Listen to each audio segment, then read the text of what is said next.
Bueno, pues vamos a dar comienzo al acto, dando la bienvenida y las buenas tardes a los asistentes y especialmente a nuestro invitado conferenciante, José María Alonso Puig, el cual, pues, cuando le llamé para que nos diera esta conferencia, estaba recién elegido, acababa de tomar posesión y la verdad es que no dudó ni un minuto en venir al Club Liberal Español a pronunciar una conferencia sobre los temas que a nosotros nos ocupan y nos preocupan. Alguna vez ya habíamos hablado del Club Liberal y siempre lo había encontrado yo pues muy sensible con nuestras cuestiones. Así que aprovechamos para darle la enhorabuena, las gracias otra vez por esa rapidez en la contestación y por estar aquí. Cuando hace unos días hemos hablado, me decía que el Colegio de Abogados, pues claro, lo que pretende es actuar en interés de los profesionales y sobre todo ser útil para la sociedad. Ese vínculo, esa conexión entre el Colegio de Abogados y la sociedad es lo que a nosotros nos interesa mucho y por eso vamos a animarle, como buen liberal que es, a que actúe dentro de sus posibilidades y de sus facultades en la cuestión que a nosotros tanto nos preocupa, que es la defensa de la libertad, la tolerancia, el respeto y su reflejo en la ley. Siempre me gusta presentar un poquito el Club Liberal Español antes de hacer la presentación del conferenciante, sobre todo para que el conferenciante sepa a qué nos dedicamos en nuestros momentos de ocio y de preocupación política, porque no estamos en la actividad política, José María, porque cada uno, igual que tú, estamos en nuestras labores. Y eso, pues claro, no nos permite a muchos pues, estar dedicados a la actividad política. ¿Qué es el Club Liberal Español? Pues lo que indican sus palabras. El club es una asociación en sentido jurídico estricto, es una asociación, somos amigos preocupados por nuestro objeto social en los temas de la libertad, del cumplimiento de la ley y del respeto de la Constitución y las disposiciones legales, siempre dentro del ámbito democrático en que España se está moviendo desde la Constitución del 78. Somos una asociación sin subvenciones, solamente vivimos con nuestras cuotas y con un ánimo ideológico de transmitir a la sociedad y divulgar nuestra ideología, que es muy necesaria. Porque la libertad, siempre lo comentamos, es como un poliedro que tiene muchas caras, muchas facetas, que está detrás siempre la responsabilidad individual. De ahí que nosotros entendemos que el trabajo, el mérito y el esfuerzo pues tienen que tener su compensación, igual que ha existido en la vida pues la libre iniciativa, la libertad de empresa, el libre mercado. Creemos en la ilustración, la razón, el progreso. Y es la única forma a través de este trabajo de cada uno de nosotros. El intervencionismo desde el siglo XX es impresionante, ¿no? Se dice que el hombre está ya intervenido, tiene presente al Estado benefactor desde la cuna hasta la tumba. Y efectivamente eso es así. Lo que pasa es que una cosa es el estado de bienestar en cuanto a salud, educación, y otra cosa es el intervencionismo ideológico por parte de los totalitarismos y de las ideologías antiliberales que existen. Por eso la libertad tiene unos riesgos que cada vez son más evidentes, y el derecho tiene unos riesgos, y ahí es donde nos vamos a encontrar. Nos vamos a encontrar en que los riesgos que tiene la libertad de los totalitarismos, ahora el comunismo ya ha fracasado, pero ahora con esta vertiente de populismo anticapitalista, de provocación, el nacionalismo con su criterio de desigualdad y de imposición de la supremacía de aquellos que forman parte de la identidad de su nación, pues esto genera una situación de falta de libertad y además de falta de igualdad ante la propia ley. Siempre es un tema que a nosotros aquí, José María, hemos hablado mucho y le dimos el premio a una asociación que está en Barcelona, en Cataluña, que se llama Asociación de Convivencia Cívica Catalana, que preside Francisco Caja, que es un profesor, el cual con una serie de familias pues lleva luchando por conseguir la posibilidad de elección por los padres de la educación en castellano en la escuela pública en Cataluña, llevan muchos años trabajando. Han conseguido cientos de sentencias, pues cuando vino Paco Caja hace ya 5 años, que le dimos el premio del Instituto de Estudios Políticos y Constitucionales, pues ya llevaban 25, creo que ahora ya van por 100. Y entonces no se ejecutan las sentencias, no se ejecutan, eso está ya a nivel... Pero es que el caso es que el gobierno ha dicho que no lo va a ejecutar, invocando el 155, que no tiene nada que ver. Oiga, si usted es gobierno, lo que tiene que hacer es ejecutar unas sentencias dictadas. Pues nos encontramos en eso, encontramos en los riesgos de la libertad y los riesgos del derecho. Precisamente lo que pretenden estas personas de ideología represiva y regresiva es romper el marco jurídico constitucional para romper la posibilidad de cualquier tipo de progreso.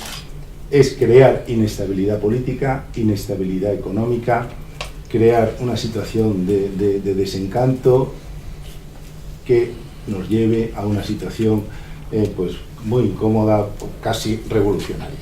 Esto se está viendo, los populismos europeos lo están haciéndolo así en Europa. Ahí está Grecia, está el populismo de Venezuela, que ha llevado a un verdadero desastre el país.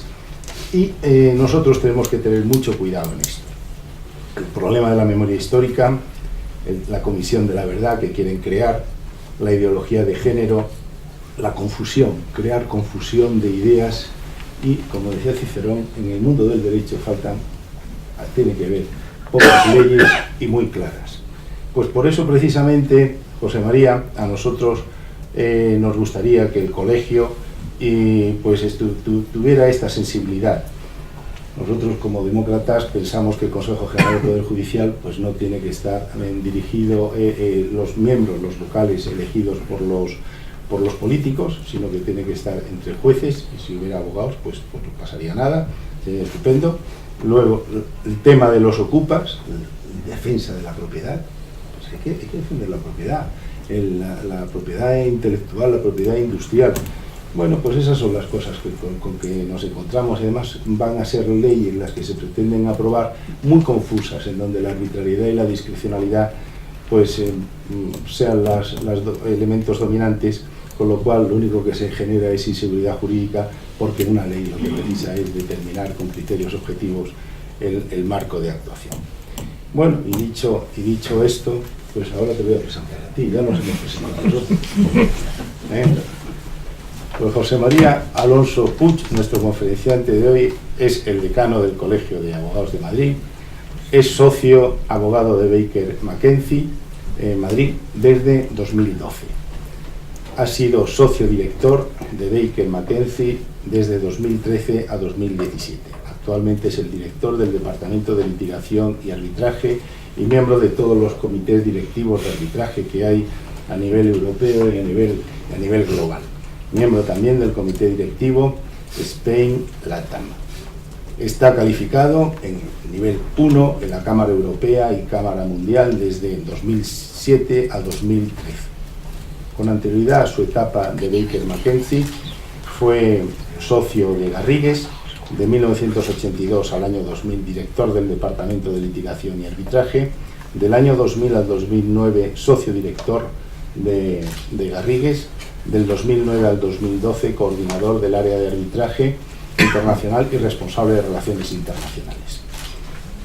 Es abogado cuya práctica jurídica está especializada en materia de litigación civil, mercantil, concursal, en litigios societarios, en fin, todo lo que tiene ámbito en materia económica, financiera, contratos internacionales e inversión extranjera. Y también es un experto en legislación deportiva, conoce bien los contratos de los clubs con los deportistas, los contratos entre clubs, los temas de retransmisión audiovisual, sponsorización, etc. Y ha sido árbitro en más de 150 asuntos en las Cortes de Arbitraje de España e internacionales. También eres miembro, tengo por aquí alguna otra cosa, sí, pero quiero decir todo. Es miembro de la Real Academia de Jurisprudencia y Legislación del comité, miembro del Comité Asesor Europeo en materia de arbitraje, árbitro de CIMA y árbitro de la Corte Internacional, la Cámara de Comercio de Arbitraje. Bueno, pues es nuestro invitado de hoy y lo vamos a oír con mucho interés. Muchas gracias, José María.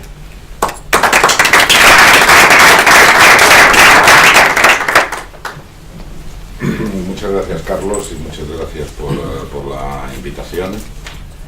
En fin, para hablar un poco de lo que es lo que yo pienso que debe ser la abogacía y el papel que debe jugar la abogacía en nuestra sociedad, ¿no? Que es un poco, pues, la razón fundamental de esta conferencia. Me siento muy a gusto rodeado de liberales. Yo me considero un liberal. Además, en fin, desde el año 81 que me incorporo a J.A. Garrigues, pues la familia Garrigues siempre ha sido una familia donde el liberalismo pues ha impregnado su vida y por tanto pues todos los que estábamos allí pues lo vivimos y por tanto soy un defensor de la libertad de una manera absoluta. Ayer tuvimos buena muestra de ello porque tuvimos una junta extraordinaria del Colegio de Abogados que duró 8 horas, donde la libertad de expresión realmente, en fin, plasmada y, en fin, todo fue muy bien, pero quizá me perdonaréis que estoy un poco doblado, porque no fue fácil. Hay alguna persona aquí que estuvo y que puede dar fe de ello, ¿no? Bueno, y para mí lo que es un honor, tras 40 años de ejercicio profesional, es presidir o ser el decano de un colegio de abogados que nace o se funda en 1596 bajo el regio patrimonio de Felipe II, y que antes que yo, cuando me siento en mi despacho y veo, en fin, los cuadros de Canalejas o de Osorio y Gallardo o de la Cierva o de Pedrol, pues os puedo decir que hay veces que me pregunto qué hago yo ahí sentado, ¿no? Es decir, porque, en fin, hay una representación de lo que ha sido la vida política y lo que ha sido la vida jurídica de este país verdaderamente significativa. Y es un honor, además, representar a un colegio que aglutina a más de 77.000 profesionales. Somos el colegio profesional, y no de abogados, sino profesional más grande de Europa. Y por consiguiente, en fin, daros cuenta de la relevancia que tiene. Y de los 250.000 abogados que hay en España, pues un tercio están en Madrid. En Madrid, además, están los grandes despachos, están en fin, muchas de las grandes compañías españolas e internacionales, y en Madrid pues también se llevan buena parte de las más relevantes operaciones mercantiles y de los pleitos más significativos. Y luego, pues el ser abogado para mí es un auténtico orgullo. Es un orgullo porque ejercemos uno de los oficios más antiguos del mundo, y donde además ya hay vestigios, pues, en fin, desde la Biblia, en los libros de Job e Isaías, en el Antiguo Egipto, etcétera, etcétera. La abogacía, entendida como protección y defensa que una persona realiza sobre otra que necesita el amparo de la justicia, porque tiene mucho que decir. Y una de las prioridades que tiene la Junta de Gobierno, que me honro en presidir, es que la abogacía no solo sea un referente en el ámbito de la justicia, sino que los abogados y las abogadas que integran el Colegio de Abogados de Madrid tengan el reconocimiento, el respeto y la influencia que merecen en el conjunto de la sociedad madrileña y española. Es decir, somos una auténtica potencia y tenemos que ejercer esa potencia que todos tenemos, ¿no? Porque la abogacía no es solo, repito, uno de los pilares fundamentales para el buen funcionamiento del Estado de Derecho, sino es uno de los oficios imprescindibles para que vivamos en convivencia, para que se cumplan y se respeten los derechos fundamentales y para que vivamos en libertad, que es una de las cuestiones que es muy importante. Yo creo que no es concebible una nación moderna sin un latido muy fuerte de la sociedad civil. La sociedad civil tiene que tomar un protagonismo en España muy superior al que ha venido tomando hasta ahora. No nos podemos permitir que sean los políticos, que sean los jueces, los que pretendamos nos solucionen, que muchas veces no lo solucionan, sino que nos crean los problemas, sino que la sociedad civil tiene que jugar un papel. Y yo, como persona que he trabajado en la abogacía desde hace tanto tiempo y en dos firmas de primerísimo nivel, como son Garrigues y como Baker McKenzie, he entendido siempre como un signo de vitalidad el que los individuos que se encuentran fuera de los ámbitos políticos tomen la iniciativa y cojan las riendas para preocuparse y ocuparse de una manera activa y visible, enérgica y positiva del presente y futuro de nuestro país. En mi caso, es un auténtico privilegio el estar donde estoy hoy. Me considero un auténtico privilegiado por estar donde estoy y por haber estado en los sitios donde estoy, donde he estado.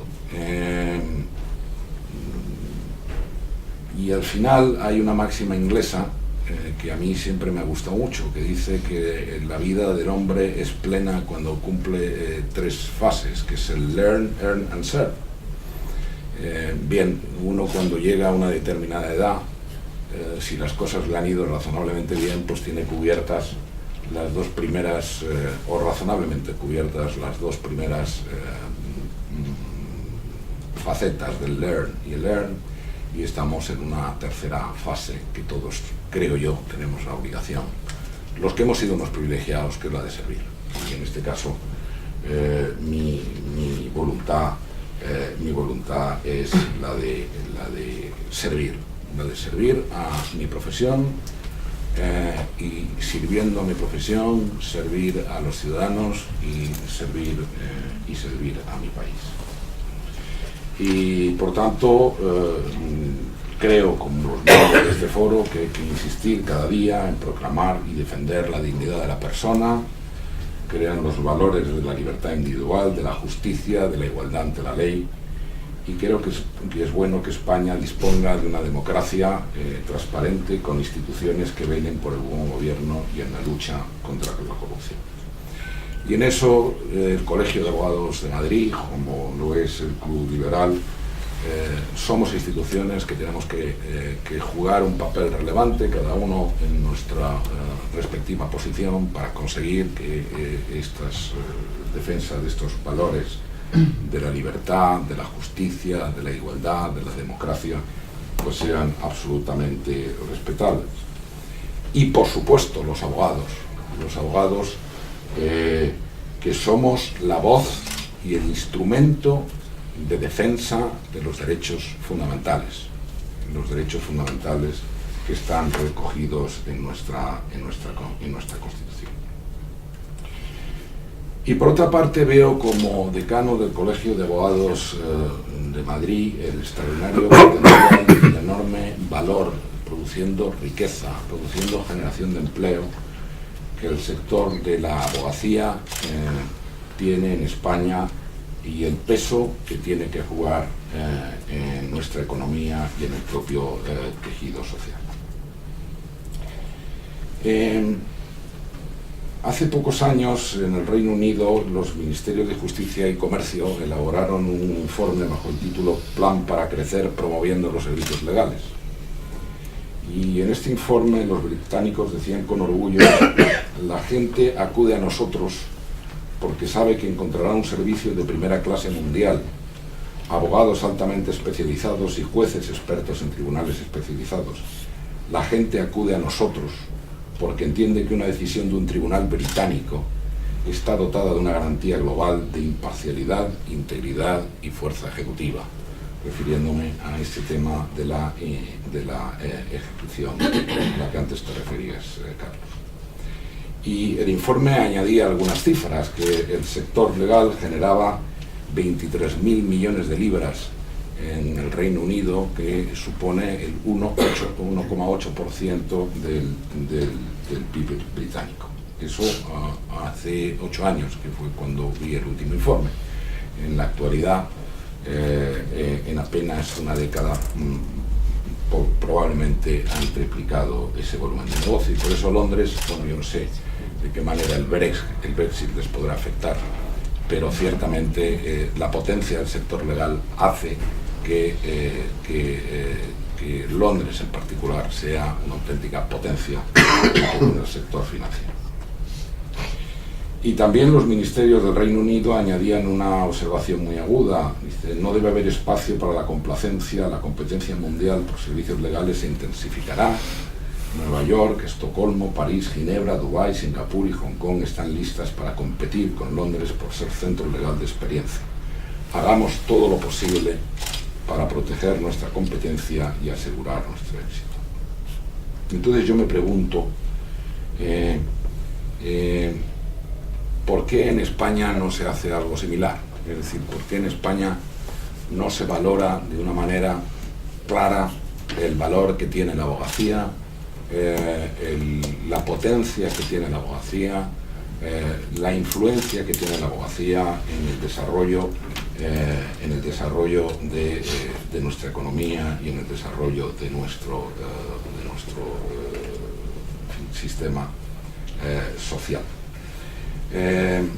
Hace apenas 3 años el diario Expansión elaboraba un estudio sobre las 50 firmas legales por ingresos en España, y ese informe revelaba que la facturación ascendía a la cifra de casi 2.000 millones de euros, cerca del 0,2% de nuestro Producto Interior Bruto. Y las firmas grandes españolas pues tienen en este momento una plantilla de abogados y abogadas que están cercanas a los 10.000.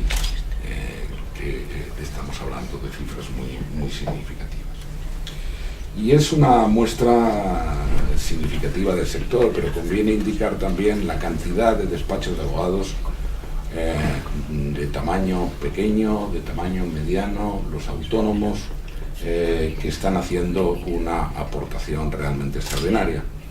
Y el turno de oficio.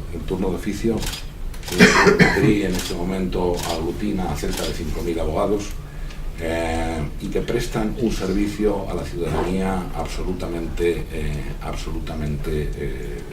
relevante. Me he traído porque además, en fin, acabo de felicitar al autor, que es un abogado del turno de oficio, que ha conseguido una reciente sentencia del Tribunal Constitucional cuando hablamos de la defensa de las libertades o de los derechos fundamentales. Hizo una sentencia de fecha 8 de marzo de este mismo año, donde se sostiene la vulneración por parte de la policía de las garantías de los artículos 17.1 y 3 de la Constitución española respecto del derecho a la libertad y a la seguridad personal, que era en el caso en el que a un detenido y la policía tiene en ese sentido, pues, en fin, unos determinados modos, a veces no muy plausibles, pues de cuando vas a asistir a un detenido, pues no simplemente te hace un informe verbal sobre las causas por las que esa persona está detenida, ¿no? Esta sentencia del Tribunal Constitucional señala que si no se le hace entrega al detenido y al abogado de las causas por las que está detenido, de las razones de imputación por las que está en esa situación, se está vulnerando el artículo 17.1 de la Constitución española y el derecho fundamental a la libertad. Por eso quiero reconocer la labor que los abogados hacemos constantemente en la defensa de los derechos fundamentales en este sentido.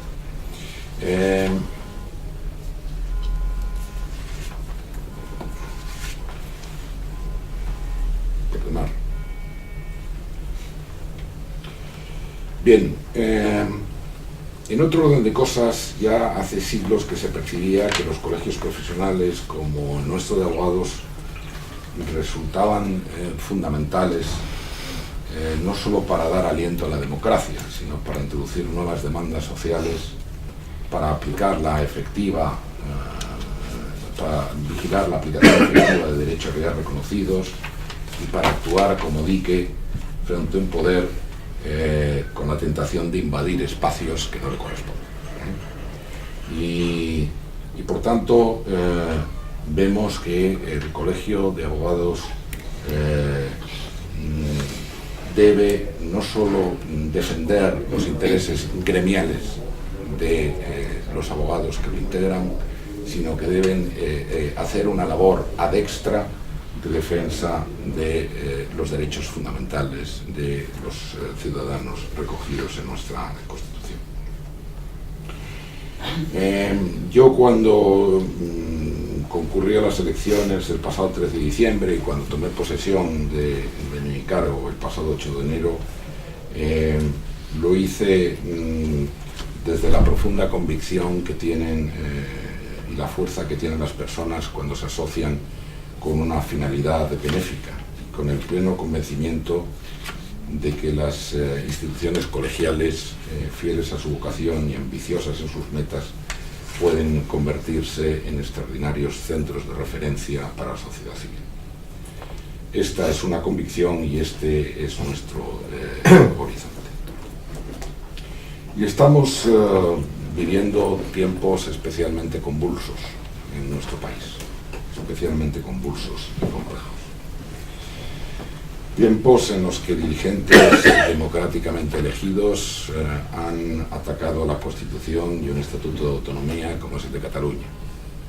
En los que dirigentes democráticamente elegidos han buscado de forma deliberada y sistemática el enfrentamiento institucional, desoyendo sin excepción los llamamientos producidos desde las instituciones garantes del Estado de Derecho, y en los que finalmente se ha tenido que producir una intervención por parte del Estado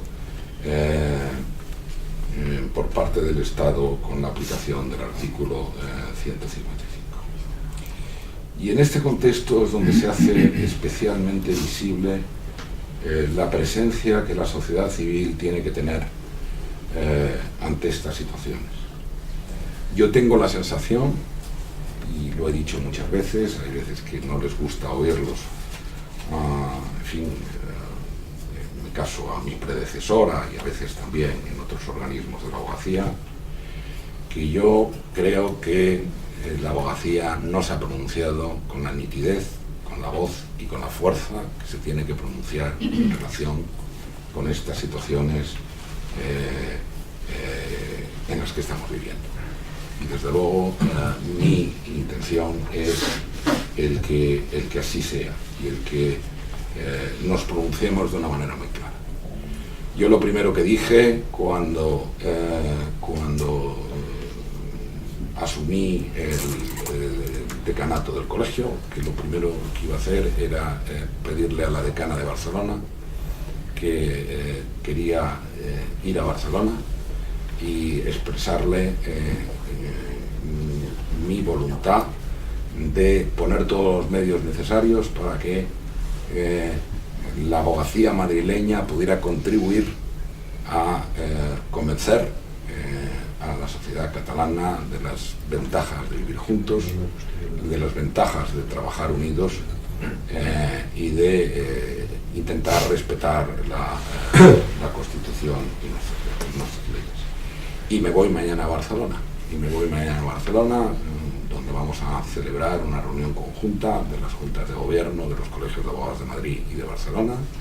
Es la primera vez que se va a producir y queremos seguir profundizando en relación con ese tema, porque, repito, la sociedad civil tiene que jugar un papel muy superior al que está haciendo, y la abogacía tiene que manifestarse de una manera muy clara, porque nosotros, los abogados, vivimos de la aplicación y del respeto de las normas jurídicas, así como del respeto de las decisiones de los tribunales, de modo que cualquier ataque a las normas jurídicas, cualquier ataque a las decisiones de los tribunales, debe ser considerada como un ataque a nuestra profesión, porque es lo que constituye nuestro ADN y lo que en fin,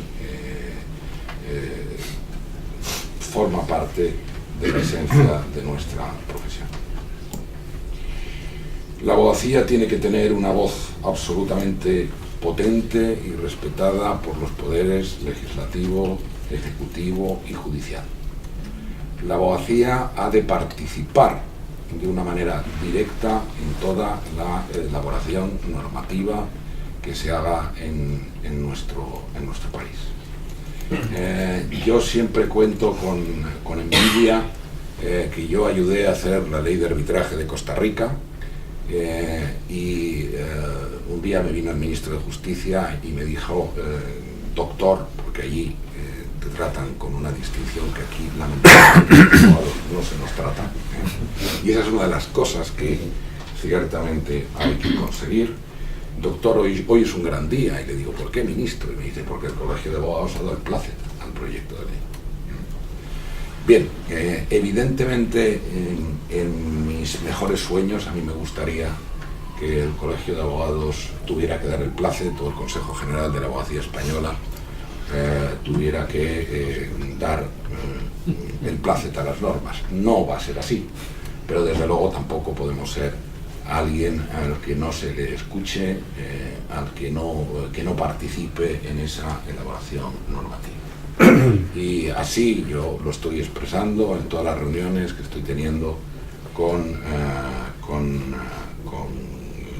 las distintas instituciones, tanto de la administración del Poder Legislativo, como del Poder Judicial, como del Poder Ejecutivo. Porque si hay algo que para mí es evidente, es que muy pocas profesiones como la nuestra tienen una relación tan directa con el ciudadano. Muy pocas profesiones tan directas como la nuestra tienen una relación con el ciudadano desde la solución de sus problemas en el ámbito familiar hasta las operaciones más sofisticadas que pueda haber en el mundo transaccional. Y por tanto nosotros tenemos que ser capaces de trasladar esas necesidades de los ciudadanos a el poder legislativo. Hace muchos años en Garrigues, cuando queríamos promover alguna modificación legislativa, me acuerdo que siempre acudíamos al mismo partido político, que fijaros dónde ha quedado hoy, que es Convergencia y Unió. Y era Convergencia y Unió los únicos que nos escuchaban, los únicos que nos entendían y los únicos que trasladaban al Parlamento las necesidades que nosotros veíamos en nuestro país. A mí me parece que ciertamente no tenemos que acudir por ninguna puerta indirecta, sino que tenemos que acudir de una manera directa en lo que es la producción normativa.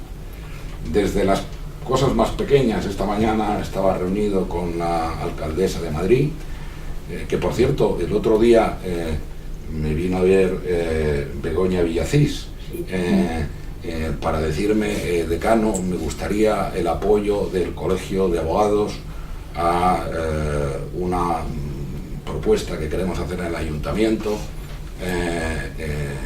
contra la ocupación. Y yo le dije, pues yo creo que eso no necesitarás ningún apoyo. Y me dijo, sí, sí, porque la van a rechazar. La van a rechazar.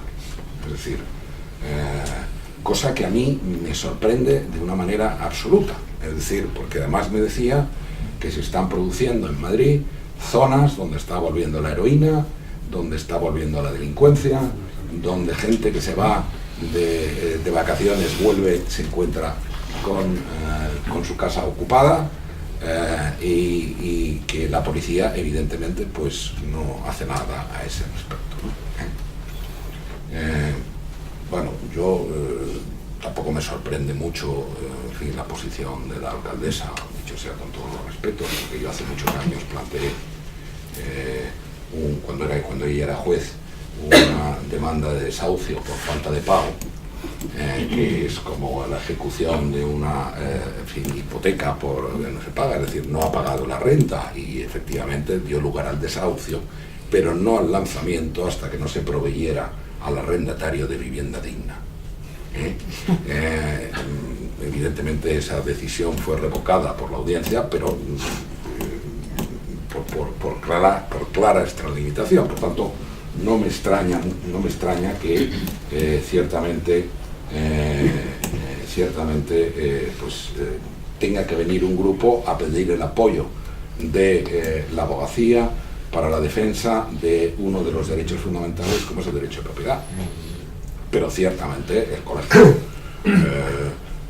dará ese apoyo en la medida en que sea necesario, como tiene que dar el apoyo en la defensa de todos los situaciones donde se vulneren por cualquier institución. Como abogacía hemos de rebelarnos frente al abuso del poder cuando éste se produzca, hemos de alzarnos frente a los poderes públicos que pretendan vulnerar nuestro ordenamiento jurídico y empezando por nuestra Constitución y por romper la unidad de España. Y luego la abogacía tiene una labor fundamental como termómetro del funcionamiento de otro de los poderes fundamentales del Estado, como es el Poder Judicial. Yo me niego a aceptar esa máxima que se dice de que la Administración de Justicia no funciona. No es verdad. Hay jueces que funcionan y hay jueces que no funcionan, como en todas partes. Y lo que la abogacía tiene que hacer es identificar claramente aquellos supuestos donde se producen faltas de respeto hacia los abogados, faltas de consideración, limitaciones al ejercicio del debido proceso. Yo que soy árbitro, a mí, en fin, limitarle a una parte la utilización de determinados medios de prueba o decir, señor letrado, tiene 5 minutos para exponer, sé que vaya concluyendo, señor letrado, pues evidentemente sé que me puedo jugar la nulidad del laudo por vulneración de algo tan elemental como es el debido proceso. Y la tutela judicial efectiva es otro de los derechos fundamentales que tiene que defender la abogacía. Yo, por tanto,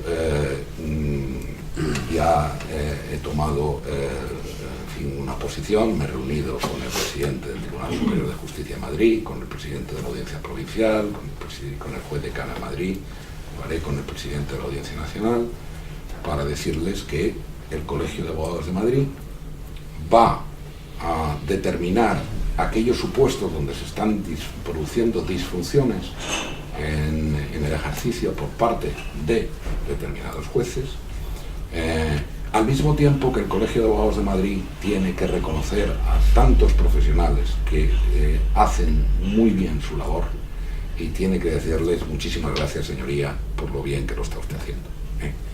Y ahí yo personalmente, es decir, la edad tiene escasas ventajas, pero una de ellas es que ya te colocas en una posición no tanto por encima del bien y del mal, pero ciertamente a mí ya no me importa, con todo el respeto, decirle a un juez que mire usted, el Colegio de Abogados de Madrid no va a tolerar estas actuaciones en lo sucesivo, porque repito, nosotros los abogados somos los que estamos todo el día allí, somos los que defendemos los intereses de los ciudadanos, somos un operador tan importante como los demás. El otro día me decía el fiscal general del Estado, pero si somos hermanos. Digo, sí, fiscal, pero no se nota. Hay que procurar que se note, y la verdad es que el fiscal general del Estado, Julián Sánchez Melgar, como lo era el llorado José Manuel Maza, siempre han sido personas muy cercanas con la abogacía. Pero yo creo que la abogacía en este sentido tiene que tener, y en este sentido lo que estamos haciendo es establecer comisiones de trabajo permanente entre el Colegio de Abogados y los distintos órganos, para que intentemos, en fin, solucionar las disfunciones que pueda producirse en ambos lados, porque también nosotros tenemos que entonar mea culpa en muchas de nuestras actuaciones. Por consiguiente, también como, en fin, decano del Colegio de Abogados de Madrid, tengo que tomar las medidas necesarias respecto de aquellos colegiados o colegiadas que no se estén comportando de la manera que se tienen que comportar.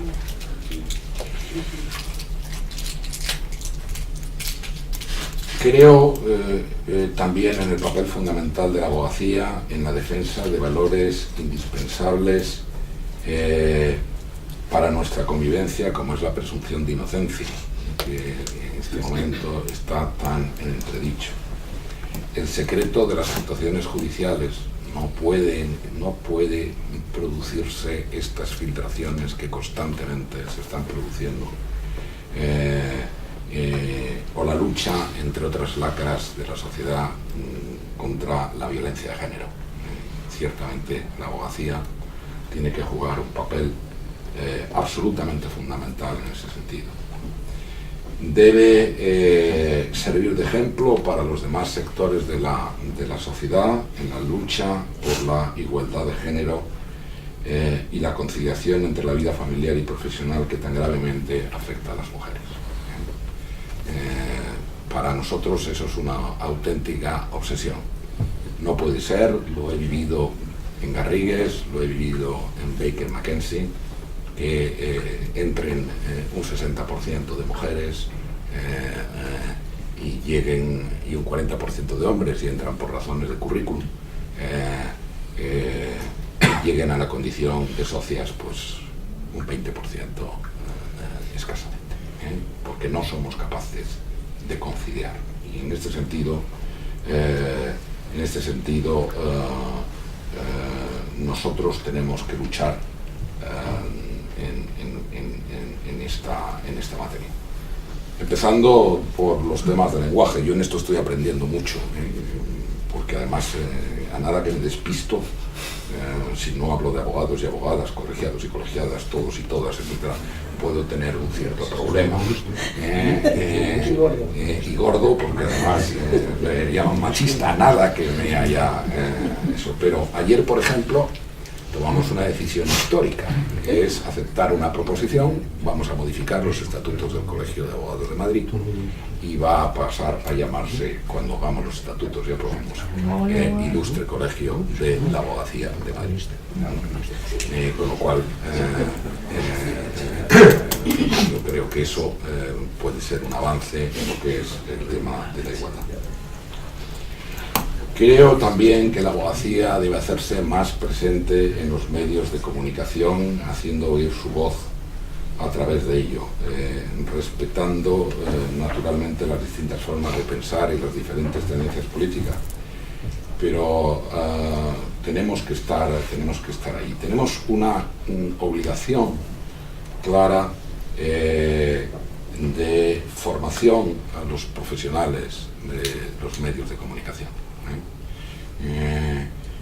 Y especialmente cuando difunden temas jurídicos y muy especialmente cuando se refieran a actuaciones de los tribunales, para que sean fieles a la realidad, para que no se basen en meras especulaciones o en interpretaciones inexactas de los hechos, porque hemos visto vidas de ciudadanos destrozadas o arruinadas por noticias infundadas o con un sesgo torticero aparecido en los medios de comunicación, porque la libertad de expresión, que es otro de los derechos fundamentales, que como abogacía tenemos que hacer respetar, también tiene sus límites, y sus límites ciertamente exige que sean informaciones veraces, que estén contrastadas y que se ajusten a la verdad. Por tanto, hemos de actuar como cauce y motor para canalizar y movilizar las aspiraciones de la ciudadanía, y no solo hacia adentro, mejorando los estándares y el funcionamiento de nuestra propia profesión, que en ello estamos. Otra de las cuestiones en las que estamos trabajando en el Colegio de Abogados es en que el Colegio de Abogados sea un colegio útil, donde no puede ser que yo haya sido elegido decano con el voto del 7% de los colegiados y las colegiadas. Eso ciertamente es algo a lo que tenemos que ponerle coto. Y ciertamente la separación que en este momento existe entre la abogacía y su colegio es algo a lo que tenemos que poner remedio. Más aún cuando, en fin, menos mal que han mandado a guindos al Banco Central Europeo, pero vamos, en fin, manifestaciones permanentes en relación con la eliminación de la colegiación obligatoria, en fin, están ahí, pero bueno, después de guindos vendrá otro, o vendrán los europeos, y tenemos que pensar que antes o después puede suceder que la colegiación deje de ser obligatoria. Y por tanto lo que nosotros queremos ciertamente es que los profesionales de la abogacía sigan estando en el colegio, aún en el hipotético caso de que la colegiación deje de ser obligatoria, porque reciben del colegio pues una serie de prestaciones, porque se les defiende, porque se les respeta, y en definitiva porque encuentran en el Colegio de Abogados su casa, ¿no? En consecuencia, pues no queremos que nos pase como a las cámaras de comercio, que han languidecido muchísimo desde ese momento. Bien, voy concluyendo. Nosotros tenemos que ser absolutamente defensores de la Constitución. Tenemos que dejar claro que es la norma suprema que rige nuestra vida como ciudadanos,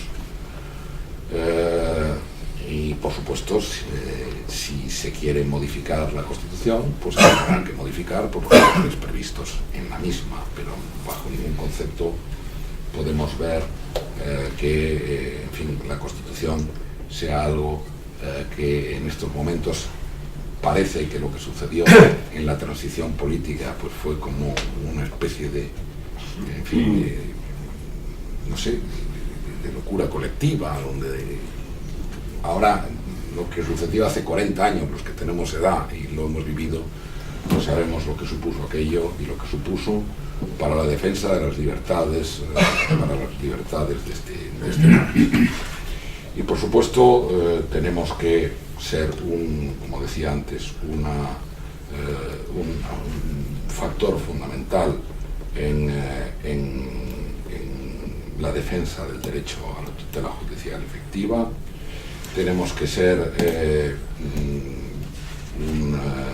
unos defensores también de lo que es la libertad ideológica, que garantiza la pluralidad de nuestra sociedad y de nuestra democracia, pero salir al paso cuando esta libertad ideológica, lo mismo que sucede con la libertad de expresión, pues vulnera los límites del honor, de la fama, de la buena imagen y de la reputación de las personas.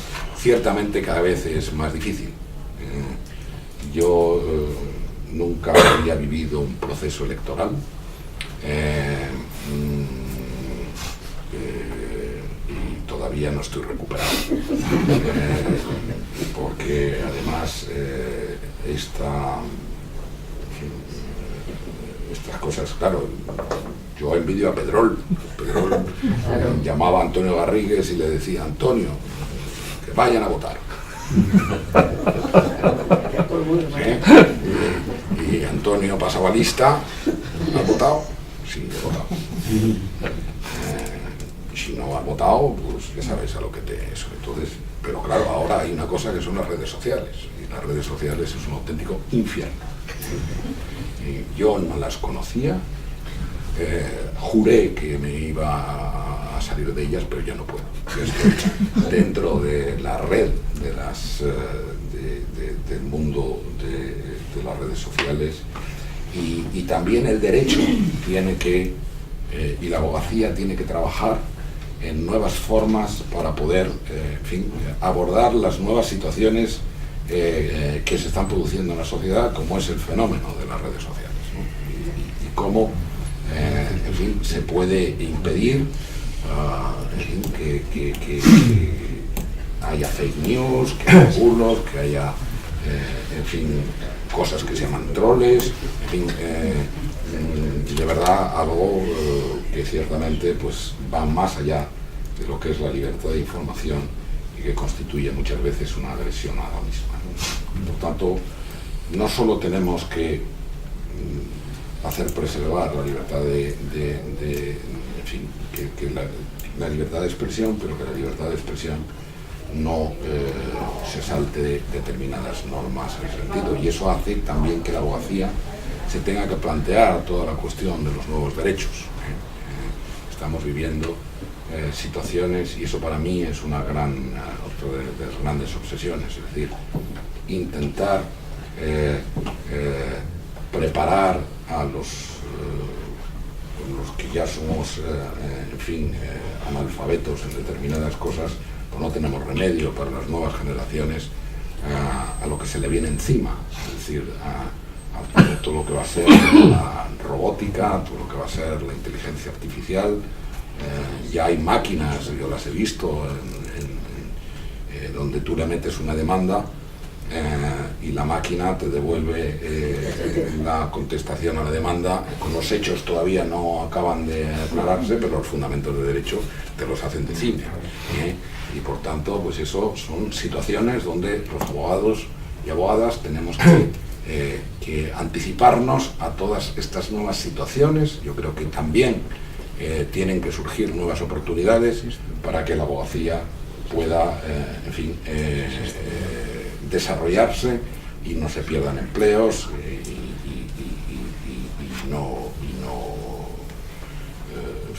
no se vean afectados nuestra profesión. Nuestra profesión, que hay que recuperar la palabra de abogacía con mayúsculas.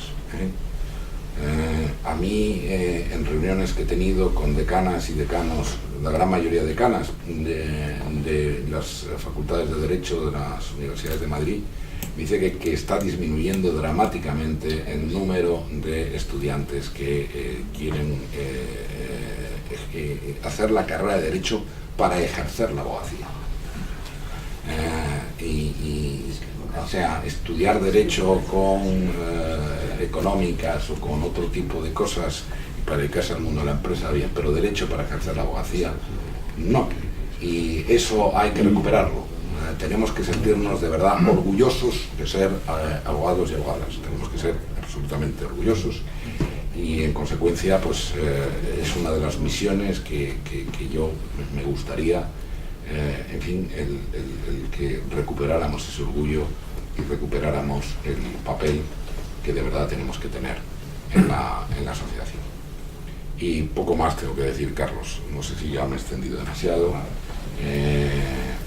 pero bueno, que asumo este cargo con mucha ilusión, con muchas ganas de hacer las cosas, reconociendo que somos una profesión muy plural, donde pues hay abogados que se dedican a un tipo de cosas, los que están en el turno de oficio, los que están en despachos grandes, los que están en despachos medianos, los que trabajan en las empresas. Sí, hay muchísimas cuestiones que en este momento, en fin, tienen que ser atendidas y bueno, lo que le gusta a uno no le gusta a otros, pero por lo menos ilusión y ganas no me faltan. Muchas gracias.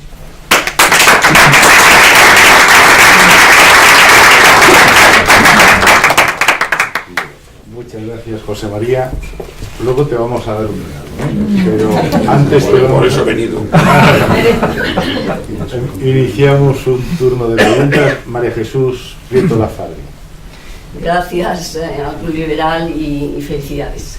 Prieto Lafargue, ingeniero. Me presentaría solo como ingeniero, pero dado el perfil del conferenciante y sin apabullar, tengo que decir que he tenido el honor de presidir la Organización Mundial de la Ingeniería, una organización que federa las ingenierías de todas las especialidades de Europa, Asia, África, América, Middle East y la Commonwealth.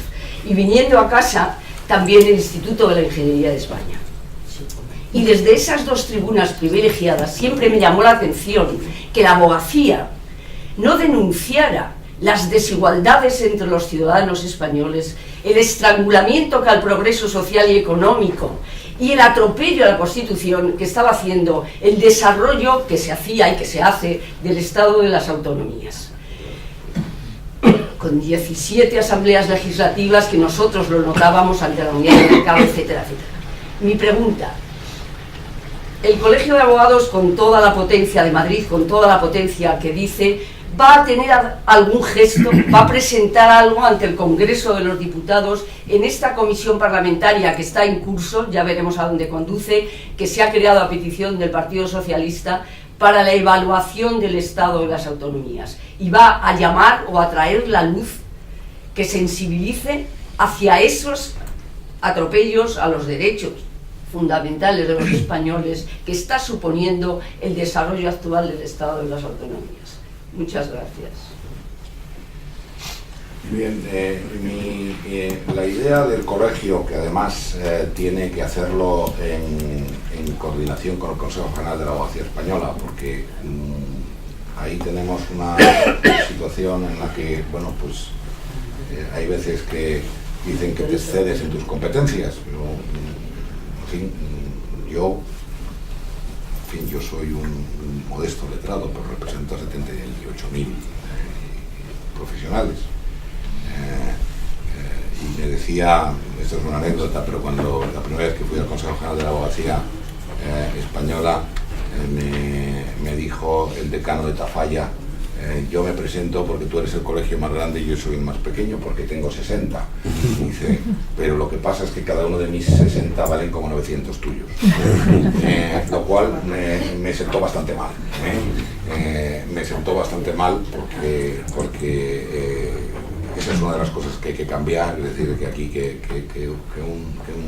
un decano sea un voto para muchas de las decisiones, pues no puede ser. Ciertamente el colegio, con o sin el Consejo, con el Estado de las Autonomías, lo que tiene, o sea, no se puede pronunciar, como es obvio, en relación con si tiene que haber más autonomías o no tiene que haber menos, o tiene que haber menos autonomías. Lo que sí se tiene que pronunciar son ante las disfunciones que vivimos de una manera absoluta y que padecemos además los abogados y abogadas. Te doy, por ejemplo, un caso, es decir, los sistemas de conexión informática entre las autonomías, entre los juzgados de distintas autonomías, no son compatibles entre sí. Lo cual es un auténtico dislate. Y cuando se lo dices al ministro de Justicia, el ministro de Justicia dice: de las 17 autonomías, yo solo controlo 7. Todas las demás están cedidas a las respectivas comunidades autónomas. Y en consecuencia, eso es algo que a nosotros y a la judicatura, es decir, y en definitiva a todo el país, porque que la justicia no funcione por determinados motivos, entre otros por estos, afecta de una manera muy clara a lo que es el desarrollo económico del país. Es decir, no, de verdad, no somos conscientes de la importancia que tiene el buen funcionamiento de los sistemas jurídicos, el de la calidad de nuestras normas y el de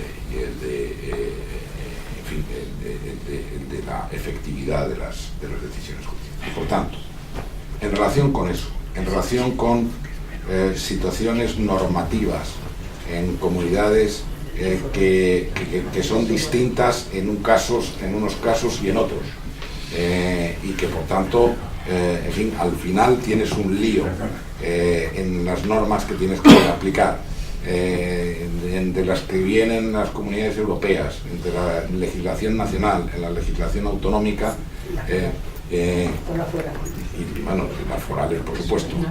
Por supuesto que el colegio, con o sin el Consejo, se va a manifestar de una manera clara en ese sentido.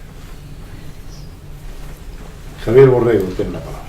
Bueno, gracias por la intervención y, si se me permite, una felicitación entusiasta por la idea de celebrar una reunión en Barcelona con el colegio de esa capital.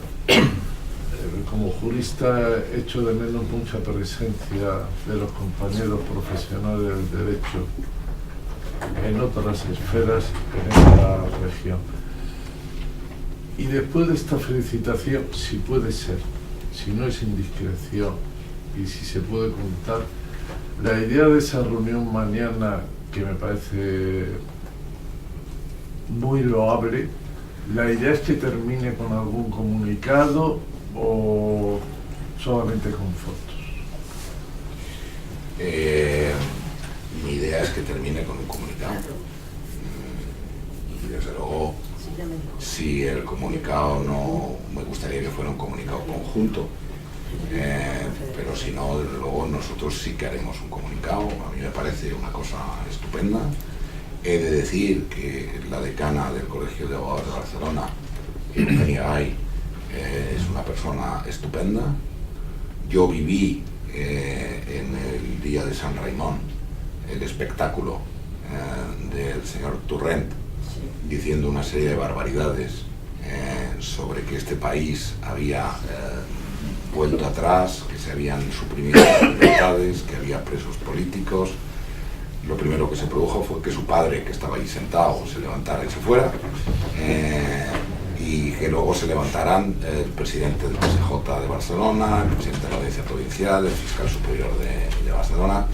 Yo, que estaba allí, también dije: me levanto, no me levanto, pero como el ministro de Justicia aguantó el tipo, pues me quedé, ¿no?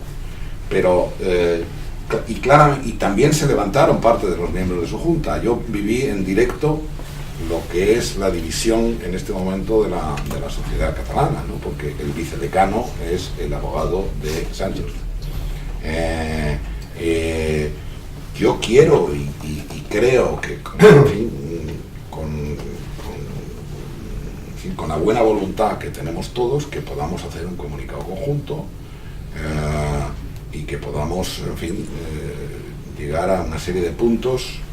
Yo comprendo que para ella es difícil, porque tiene que convivir con gente que opina de manera diferente, pero desde luego voy a intentar que tengamos un comunicado conjunto y que establezcamos la siguiente reunión en Madrid, que establezcamos un orden del día en el que vayamos tratando temas, y desde luego ella sabe que yo, en fin, soy un absoluto, para mí, o sea, el Colegio de Abogados de Madrid es absolutamente apolítico y tiene que ser apolítico, pero hay cosas que no son discutibles, como es la defensa de la legalidad, como es la defensa de la unidad de España, y en eso yo creo que en fin, que me gustaría que ellos se pronunciaran de una manera muy clara. Probablemente soy un iluso, pero lo voy a intentar.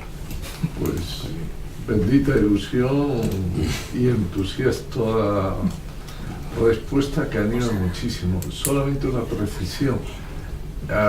Algún asistente a ese acto, que me parece estupendo que estuviera allí el decano del Colegio de Madrid, me contaron que la primera persona que se levantó fue una mujer, la fiscal jefe de Barcelona. ¿No fue así? No, la primera persona que se levantó fue el padre de la decana. Bueno, aparte del padre de la decana por razones familiares. No, porque él me decía, tú comprenderás, José María, que habiendo sido vicepresidente del Tribunal Constitucional, yo no podía seguir ahí. Digo, pues tienes otro tío que también lo fue y que está haciendo una constitución catalana. Digo, o sea, que es que aquí, que lo cual me parece, el caso del señor, creo que se llama Tomás Vives, o no sé cómo se llama, Carles Vives, es una cosa absolutamente ignominiosa. Es decir, alguien que ha sido vicepresidente del Tribunal Constitucional que esté trabajando en esa materia. Pero luego, yo no sé si fue si fuera fiscal, no sé si fuera fiscal, pero bueno, se levantaron en bloque todo lo que es y dieron un ejemplo, la magistratura y la fiscalía realmente es espléndido. Honrado. Sí. Yo me congratulo de tener un decano después de tantos años y de tantos decanos que no han prestado los servicios adecuados a nuestra profesión, que haya un nuevo decano que tenga esta perspectiva y que tenga esta ilusión y que sea capaz de recuperar la dignidad de los colegiados y de los abogados de Madrid, y la importancia que probablemente como institución deberíamos tener, recuperar la participación en la formación de las leyes, etc. Yo voy a hacer 50 años de colegiación a principios del año próximo, Pues te daré una medalla. y 52 de carrera. Y por tanto ya tengo también una cierta perspectiva de lo que han sido estos años. A mí, dicho esto, me parece que la abogacía no nos hemos preocupado o hemos tenido algunos fallos importantes. En primer lugar, no haber defendido la libertad de comunicación con nuestros clientes. Ha habido un caso sintomático en los años pasados y algún juez de relieve que fue condenado precisamente por haber quebrantado la libertad de comunicación y el secreto de las comunicaciones entre abogados y clientes. Pues yo creo que no nos podemos quedar ahí. Hoy en este momento hay una interferencia, hay una intervención de las comunicaciones que se producen con demasiada facilidad, porque van tanto por las legales dictadas por los jueces como las informales derivadas de actuaciones policiales o parapoliciales, etc. Esto yo creo que afecta sustancialmente a la seguridad jurídica y a la libertad también de comunicaciones y a la consideración o al secreto de comunicaciones que debe haber entre abogados y clientes.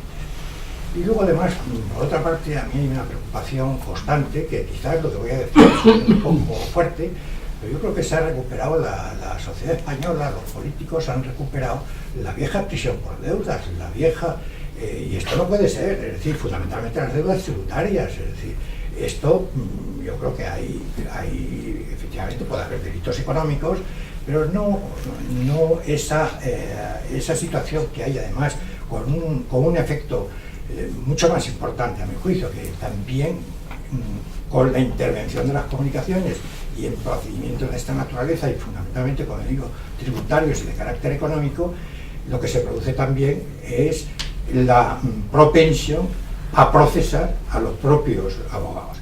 Esto me parece también gravísimo, porque aquí, claro, todos, yo al menos, lo digo claramente, yo no hablo con ningún cliente a través del teléfono, ninguna comunicación telefónica, y con los correos electrónicos de la misma manera, o la comunicación es directa, o no sabes nunca cuándo estás intervenido por activa o por pasiva, por unos o por otros. Yo creo que este es un tema en el que precisamente los colegios de abogados debemos defender de una manera absolutamente decidida el secreto de las comunicaciones y luego además recuperar, hombre, que si hay esta otra situación, de hecho, en definitiva es volver a la prisión por deudas, porque en determinados supuestos una cosa es defender, y esto lo estamos viendo fundamentalmente a la administración tributaria, que un abogado asesore a determinados clientes respecto de lo que puede hacer y lo que no puede hacer, no le puede derivar ni en una interferencia de sus comunicaciones ni en un procesamiento. Y esto, a mi juicio, es fundamental, y yo creo que al menos en las situaciones anteriores no se ha abordado por la suficiente seriedad. Vamos a ver, sobre los dos temas estamos trabajando de la siguiente manera. Primero, hay dos comisiones, una que es la Comisión Nacional de Policía Judicial y otra que es la Comisión Provincial de Policía Judicial, donde se discuten y se deciden estas cosas. Ahí hay representación de la Judicatura, hay representación de la Fiscalía y hay representación de las Fuerzas de Seguridad del Estado y no hay representación de la Abogacía. Y yo lo primero que le he dicho a Carlos Lesmes y le he dicho al presidente de la Audiencia Provincial de Madrid que la Abogacía no puede estar fuera de esto. Es decir, la Abogacía tiene que estar ahí. ¿Cómo es posible que nosotros, en fin, que somos parte del Estado de Derecho, no estemos a este tipo de cosas y podamos en fin, intervenir ante circunstancias que se produzcan como las que estás señalando? Me dicen que no está regulado normativamente. Digo, pues habrá que regularlo. Y yo no voy a cesar en eso. Ya de entrada me dicen que puedo ir con voz pero sin voto. Bueno, ya he conseguido algo, hasta que no se cambie la normativa. Bueno, pero evidentemente ese es un tema donde para nosotros el tema del secreto profesional es la esencia de nuestro oficio. Y más aún, es el tema del secreto profesional afecta a los abogados de empresa. Los abogados de empresa, como consecuencia de una sentencia del Tribunal de Justicia de la Unión Europea en el asunto Akzo Nobel, que se dictó en materia de derecho de la competencia, dijo que los abogados de empresa, los que trabajan dentro de una empresa, no están protegidos por el secreto profesional porque son empleados. Y eso en España,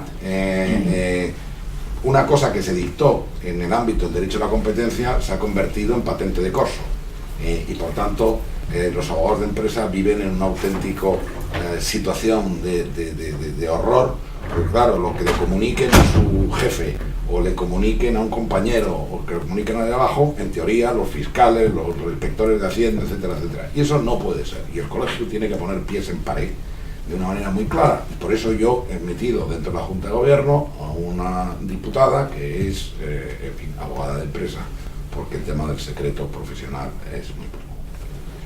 Y en tercer lugar, el tema que hablabas de los abogados que se dedican al asesoramiento tributario. En este momento el ser abogado fiscalista se ha convertido en una profesión de riesgo absoluta. Y yo lo he visto, que lo primero que le pregunta el juez o la jueza o el fiscal al que está allí, bueno, ¿y usted quién asesora? Y las posibilidades de que el abogado vaya allí como investigado son altísimas. Yo ya se lo he dicho a la Fiscalía, creo que están siendo utilizados por la agencia tributaria de una manera absolutamente ignominiosa. Creo también, por otra parte, que es absolutamente intolerable que los mismos inspectores que han llevado la inspección luego sean llamados como peritos en el procedimiento judicial y tengan incentivos, ¿no? Además cobren incentivos. Y luego tengo la semana que viene, no, la siguiente, una reunión con el director de la agencia tributaria, porque le voy a decir que el colegio no le va a aceptar esto. O sea,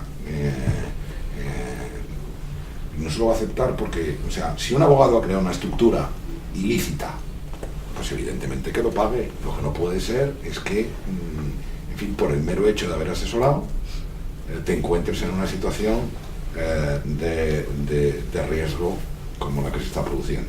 Porque además, si dejamos que se produzca en el ámbito fiscal, a continuación avanzará hacia el mundo regulatorio y se convertirá en... no. Yo creo que para eso está el colegio y para eso está el decano. Para decirle, mire usted, es que no se lo voy a tolerar, pero no se lo voy a tolerar, pues tomaré acciones contra usted. O sea, lo que a mí me da fuerza es que tengo a 78.000 detrás. Y las detenciones que no van a mezclar grandes delitos. Por lo menos me lo creo, que lo tengo detrás. A lo mejor no los tengo, pero me lo creo. Y como me lo creo, y creo que eso les beneficia, pues evidentemente lo voy a hacer. O sea, o sea, lo que es la defensa del ejercicio profesional es absoluto. Julián Salcedo. Claro. Buenas tardes. Bueno, enhorabuena por la intervención. No soy abogado, soy economista y quería preguntarle si no cree que hay una excesiva judicialización en todos los órdenes de la sociedad española, civil, penal, mercantil, laboral, que es lo que está colapsando, parece que tiene colapsada la justicia y que provoca que se produzcan sentencias muchos años después que prácticamente no tienen eficacia. Tendrán una eficacia punitiva, lógicamente sí, pero la otra eficacia, que es la de crear ejemplo y evitar que se reproduzcan situaciones similares, pues desaparece. Después de 10 años casi nadie se acuerda de esto. ¿No cree que...? Creo que hay una absoluta judicialización. Creo que la justicia está colapsada. Aquí hay una gran afición a meter pleitos de toda naturaleza. La jurisdicción contenciosa administrativa la colapsó todo el tema de la extranjería. Hay abogados que que detenían a alguien en Barajas y lo devolvían a su país, llegaban hasta el Tribunal Constitucional y lo colapsaban de una manera absoluta. Ahora, con toda esta historia de las reclamaciones en masa, de gente que se anuncia en los autobuses y con futbolistas famosos y estas cosas, pues, por ejemplo, han creado un juzgado que es el 101 bis, y al 101 bis, al día siguiente de abrir las puertas, le cayeron 6.000 asuntos. Entonces, claro, es decir, eso evidentemente, pues a los jueces se les puede pedir muchas cosas, pero ¿qué podemos hacer en eso? Pues hombre, intentar desde luego trabajar sobre los métodos alternativos, sobre los temas de mediación. Yo creo que la mediación es un instrumento importantísimo que ha prosperado en muchísimos países, sobre todo en los países anglosajones, y que aquí, pese a tener una ley de mediación, no está avanzando en absoluto. Y yo creo que en el colegio tenemos una institución que es Mediacam, que queremos potenciar para que haya más mediadores y para que haya más mediaciones. Y por supuesto la institución del arbitraje, que también tiene que desarrollarse, ¿no? Pero bueno, es decir, evidentemente yo, estuvo la discusión en su día de que había la posibilidad de lo que es la quota litis, es decir, que el abogado vaya a resultado. Eso durante muchísimos años estuvo prohibido, pero luego se dijo que eso era contrario a la competencia. Al socaire de la competencia están, a mi juicio, haciéndose muchas barbaridades. Lo que está haciendo la Comisión de la Competencia a nosotros nos ha metido un multazo importantísimo por publicar los honorarios orientadores en nuestra página web. Y claro, los jueces te preguntan, bueno, entonces cuando haya aquí una discusión sobre las costas, sobre qué criterio me guío. Es decir, pues eso se considera que el mero hecho de publicar los temas de los criterios orientadores son anticompetitivos, ¿no? Entonces, bueno, pues estoy totalmente de acuerdo en que bueno, pues lo que te decía, o lo que le decía, que el hecho de que se permita el ir a resultados, pues está produciéndose los pleitos en masa. Empezaron con los temas bancarios, ahora están, por ejemplo, con los temas contra las compañías automovilísticas por el tema de los temas de las emisiones, ¿sí? Contra Volkswagen y todo este tipo de cosas, y eso ciertamente colapsa de una manera. Y luego yo, en fin, siento un profundo respeto, especialmente por los jueces del mundo de lo contencioso administrativo. Y lo digo porque, aunque yo no soy, yo soy privatista, pero claro, jueces que tienen que resolver sobre legislaciones que ya están derogadas. Lo cual me parece que tienen que tener en la cabeza el mundo jurídico histórico, y me parece que de verdad una locura. Por ejemplo, en países como en Perú, todas las discusiones con la administración, por ley, se tienen que dirimir en arbitraje. Y por tanto nosotros también estamos intentando propiciar el arbitraje administrativo. Pero bueno, efectivamente es un hecho que hay mucha litigiosidad. Bien, gracias. Carmen Ibañez. Y luego Manolo Pino, y ya terminamos. Bueno, yo un poco incidiendo en lo que ya ha comentado de la serie de problemas que ha tenido, de la serie de problemas que ha detectado, yo creo que en los últimos años se ha producido un debilitamiento de las garantías jurídicas, porque todo el hecho de las instrucciones mediáticas, el hecho de estos jueces estrella que hacen lo que quieren, que han tenido un procedimiento 10 años simplemente con indicios, todo lo resuelven con indicios, me estoy refiriendo a los temas penales. Y yo no he tenido la suficiente contestación por parte de la abogacía, que solamente en casos extremos a lo mejor el Colegio de Abogados ha presentado una denuncia. Entonces yo creo que todo eso ha producido un gran debilitamiento de las garantías jurídicas, el hecho de que se vea la justicia como un espectáculo. Yo venía hoy en el taxi, y entonces estaba el tema de Urdangarín y venía en la radio, entonces el taxista decía, bueno, me parece mentira que este hombre no esté en la cárcel, no sé qué, porque el juez Castro dice que tal, que cual, oiga, vamos a ver, debe de haber un poco un secreto, ¿no? Que parece que estamos en la plaza pública y parece que estamos en la Edad Media. Entonces, con relación a estos temas, yo le pediría su opinión sobre dos cuestiones. ¿Cuál es su opinión sobre los macroprocesos?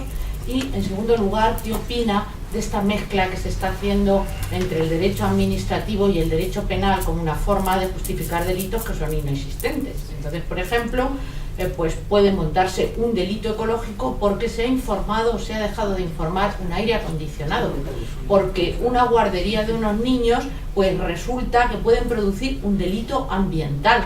Entonces, ¿en qué país vivimos? Y con eso se pide 1 año de cárcel, 2 años de cárcel, y el pobre procesado pues lo tiene que soportar, se tiene que arruinar. Si denuncia al juez, evidentemente el juez no ocurre nada, porque el juez instructor es Dios. Entonces, ¿qué posición tiene el Colegio de Abogados y qué actuaciones va a hacer cuando eso es algo constatado y es algo real que se está viendo? Con informes falsos de la policía, porque ese es otro problema, los informes falsos de la policía que existen en la actualidad, que los publica la propia policía. Entonces, aquí hay un montón de cuestiones que yo creo que nos están haciendo retroceder enormemente. Pues estoy muy de acuerdo con muchas de las cosas que dice. Yo recuerdo que hace muchísimos años compartí mesa en una conferencia con José María Estampa, que era uno de los grandes penalistas de este país, Estampa Brown, y decía, el derecho penal son como pequeños islotes que hay en el ordenamiento jurídico para situaciones extremas. El derecho penal tiene que ser el último residuo bueno, ahora no son islotes, son archipiélagos, pequeños continentes. Es decir, estoy seguro que Antonio me confirmará lo mismo que yo estoy viendo en mi despacho, que las áreas que más están desarrollándose en los despachos en este momento son las penales. Y que en consecuencia, es decir, es algo que es increíble porque se han criminalizado muchas conductas. Yo le he escuchado, hace unas semanas presentábamos en el Colegio de Abogados un trabajo que hizo el Círculo de Empresarios en el que yo participé sobre el funcionamiento de la justicia, la calidad normativa y tal. Y Eduardo Torres Buce, antiguo fiscal general del Estado y hoy distinguido miembro de Garrigues, decía que tenemos el peor código penal del mundo, dicho por un fiscal general del Estado. Es decir, y no se cortó en absoluto. Es decir, y por tanto, ¿qué es lo que el colegio y los operadores podemos hacer? Primero, reformar el Código Penal y volver a convertir las cuestiones, el derecho penal en un auténtico parte residual de los temas. Es decir, el que ahora cuestiones que cuando yo empecé mi oficio eran temas que se debatían ante los juzgados de primera instancia por ser cuestiones mercantiles, de pronto se criminalizaron a través de todo el tema de los delitos societarios. En consecuencia, yo creo que eso, es decir, tenemos que trabajar sobre una reforma del Código Penal. Segundo, yo soy un absoluto partidario de la instrucción por el fiscal y no de la instrucción por el juez. Yo lo soy.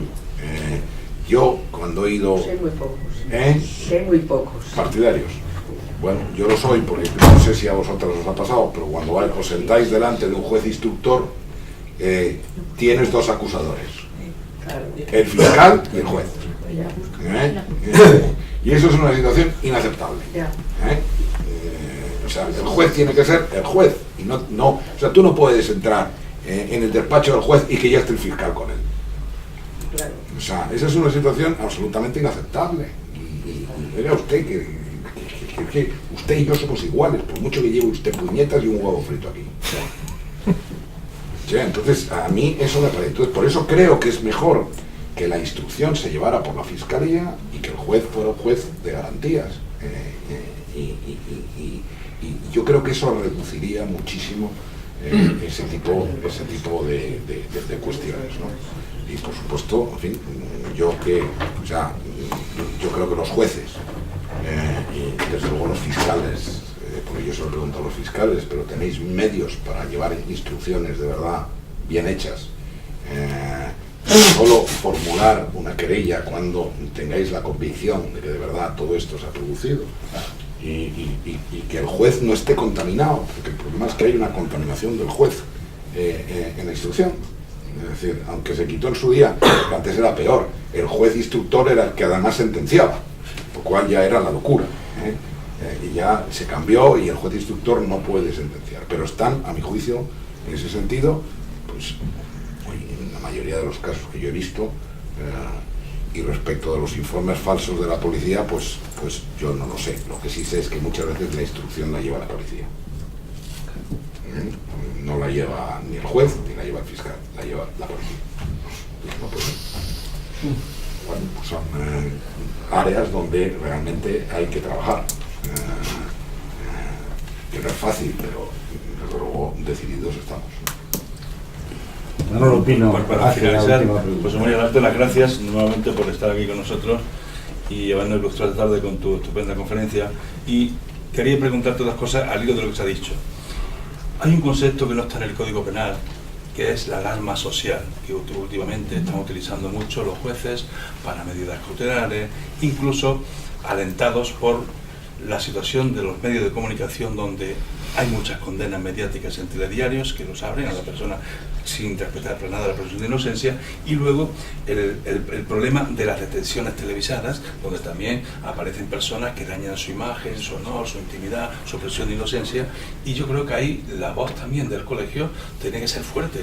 Están pasando cosas que nos chocan a todos, que crea alarma a la ciudadanía, no la alarma social que han puesto en marcha sin estar en el Código Penal para establecer medidas cautelares o condenas o sentencias más ejemplares o cosas que a veces te choca que la propia judicatura haga este tipo de comentarios, y creo que ahí tenía que tener un papel el colegio. Y luego la reparación del daño. ¿Cómo se puede reparar el daño a estas personas que, aunque sean inocentes mañana, le han destrozado la vida? Y están en este momento asistiendo como espectadores a estas situaciones que verdaderamente son alarmantes. Esto es lo que quería más o menos poner. Pues respecto a la primera parte, decirte que estoy totalmente de acuerdo. Lo que pasa es que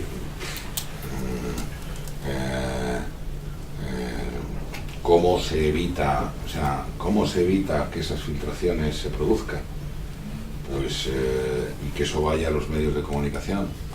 A mí me dijo una vez José Manuel Maza, cuando se estaban produciendo filtraciones dentro de Fiscalía, y decía: soy incapaz de determinar de dónde salen.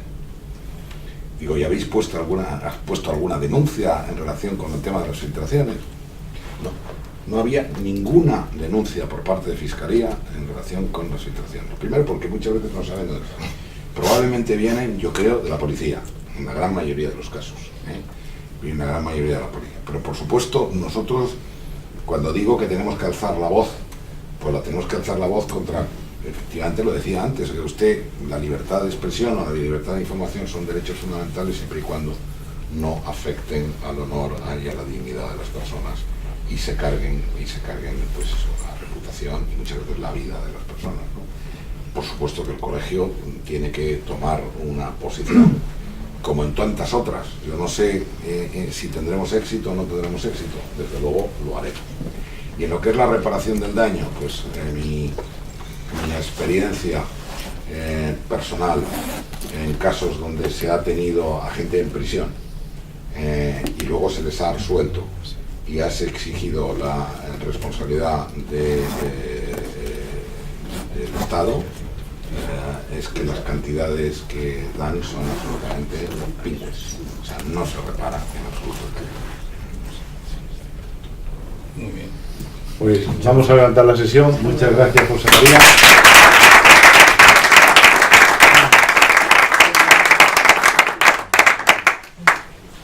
Unos gemelos.